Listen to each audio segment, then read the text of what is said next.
there, math students. Hope you're having an awesome day today. We're going to be combining like terms today.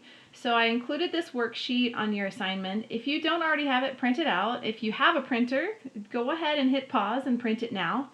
Or if you would rather just copy this down onto a sheet of paper, that is completely fine too. So like I said, we're combining like terms. So that means that we're going to be simplifying these expressions by combining the things that go together. You can take the things that are alike and combine them together. So what do I mean when I say they're alike? Well, let's look at this first problem. You have negative 8x minus 7x. Now, the 8 and the 7 aren't the same, but that doesn't matter. That's not what we're talking about. What matters is that they're both attached to an x. And because they're both attached to an x, they're both attached to this variable, and it's the same variable, you can combine them together. If it was negative 8x minus 7y, you could not combine those. Nope. Or if it was negative 8x minus 7x squared, you couldn't combine that either. But when it's just negative 8x minus 7x, those two you can combine. And you're going to do it by just adding or subtracting the coefficients. That's that fancy word for the number in front of the variable.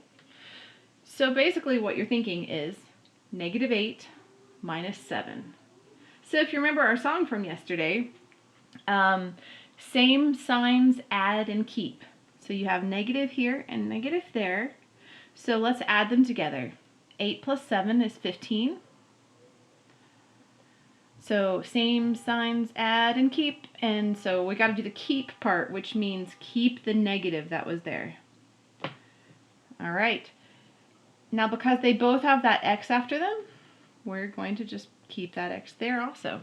So negative 8x minus 7x equals negative 15x. Let's look at number 4 also. Here we are in number 4. So we have some different kinds of things here. We have some variables. The r is the variable in this equation. We also have some constants. Constants are just a plain number with no variable attached to them. So those are the constants here. Constants.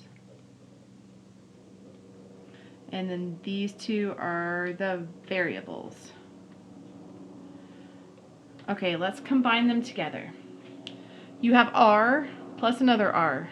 So how many r's do you have? You have 2 r's. So 2r. Now let's combine our constants. 6 minus 4 equals 2. Positive 2. That's how I know it was a plus there, right? Because it's a positive 2. So your answer is going to be 2r plus 2. And now that is done. Let's go to number 5. So here, let's separate our variable terms from our constants. This one has an x in it. This one does not. This one has an x in it, and that one does not. So these two are our variable terms. Let's go ahead and combine them. X plus 10x. So it's like it's a 1x, right? You have that imaginary 1 there, that invisible 1. So 1 plus 10 gives us 11x. And now we just need to combine our negative 10 and our 4.